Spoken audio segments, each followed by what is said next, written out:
Hello everyone, I welcome you to this session of preparing notes for UPHESC Advertisement number 51, English Literature.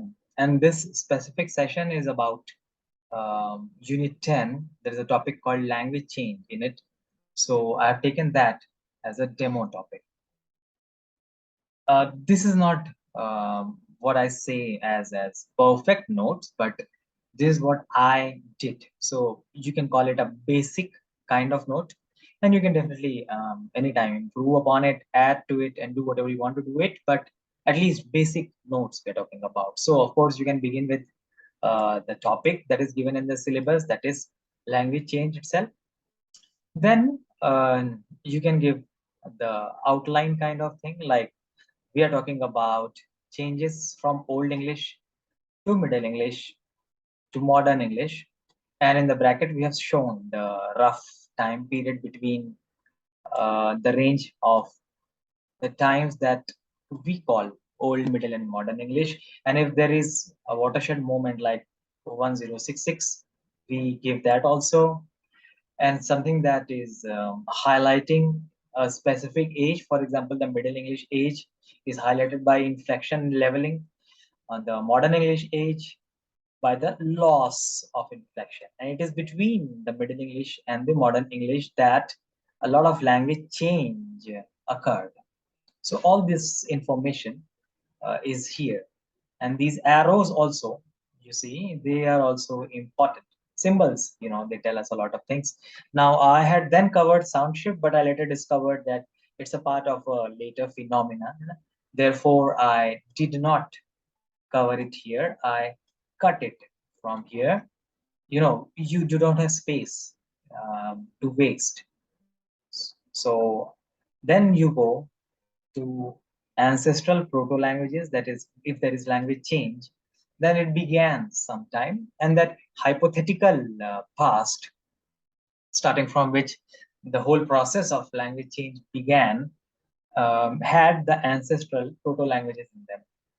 So when we talk about the Romance languages like French, like Spanish, like Portuguese, they are all coming from Latin languages, Latin language, and Vulgar Latin, that is. And Vulgar Latin in itself came from Proto-Indo-European. So they all belong to the same family. And proto-languages, they are hypothesized by linguists. There is no record of their existence or literature in those languages. They are hypothetical uh, roots from which branches of like Latin, of like Proto-Germanic arise. So how do we, find that out? There's a special branch of knowledge that was called philology. Today it is known as diachronous or historical linguistics. So language change is studied in the historical linguistics, and in which sound correspondences, to begin with, for example, to those people who traced the link between Sanskrit and Latin and German and English and French and Spanish, to those people who were working in 18th and 19th centuries, among whom, of course, Sir William Jones's name is very famous and well known. They found out that Pitri became Pater, and from that came father. That Bhatri became brother, and so on and so forth. So from Indo-European language to Proto-Germanic language, they found a kind of shift, a kind of change that they tried and explained scientifically too. And we will talk about that also. But then to begin with, we'll look into the kinds of language changes. The first kind of language change is called phonological change. That is the change in the sounds that are there. Now, the change may be in the form of loss of phonemes. For example, the ha sound was lost from necht and dracht, and they became night and drought. And they are still held in the Scottish loch. So the ha sound was lost, and the zh sound was born out of the z sound from Old to Middle English. So these are called the phonological changes. A very important phenomenon called the great vowel shift. It occurred between 1400 and 1600. That is, we had talked about change from Middle to Modern English, and that is roughly the period 14 to 1600 in which the great vowel shift occurred. There were certain sounds that changed in the great vowel shift. For example, E became I, diphthongization. U became ow, diphthongization.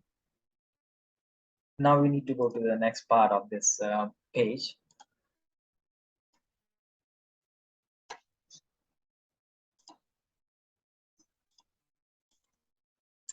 So we need to go to the next part of the page. We had covered up to E becoming I and U becoming ow, and A sound became E sound. Now I annotate it one more time. So A sound became E sound, and O sound became U sound, and so on, so forth. So this process of diphthongization and vowel raising, that is, the higher vowels, they became diphthongs, that is diphthongization, and the long vowels, they went up higher in the mouth, vowel raising. They are called the great vowel shift.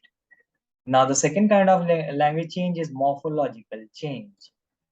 That is, change in elements of the words or words themselves. For example, Latin language has got, and Sanskrit also, has got case endings, or in what in Sanskrit we call vibhakti. Now, these case endings, of course, they are retained in Sanskrit and in Latin, but in English, they were lost. In many Romance languages like French and Spanish, some of them, they do remain. And in Old English also, the case endings were there. So from old to middle to new, the case endings were lost, and this will be studied under morphological changes. Then there are syntactic changes. You may remember the first line of Chaucer's, when in April the Shurus suit, the draft of marsh has perched to the root. So Shurus suit, Shurus is showers, and suit is sweet. So Shurus suit would be, in modern version, would be sweet showers. Sorry, showers sweet.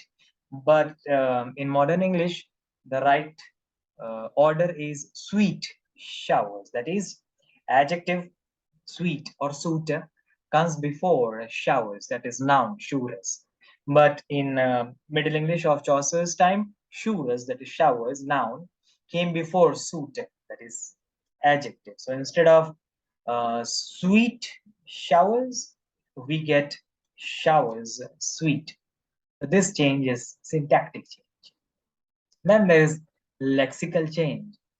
This is the change in a category of word, or the birth of new words, or borrowing from other languages, and or loss of words, or shift of meaning, etc., etc. Now this lexical change is studied under certain heads, and for that we'll have to go to the next page, and so on, so forth. I think I have made my point here. So this is the way it is done. The important information, the parts of classification, the important key examples, sounds, for example, in this case, like niece became mice, and whose became house, and so on and so forth. So they must all be there. And the technical terms like diphthongization, vowel raising, they must all be there, so that nothing is left, nothing important is left. So this is all I wanted to talk about note making in the case of the unit of linguistics. I hope you find it useful. Thank you so much for being here. Thank you very much.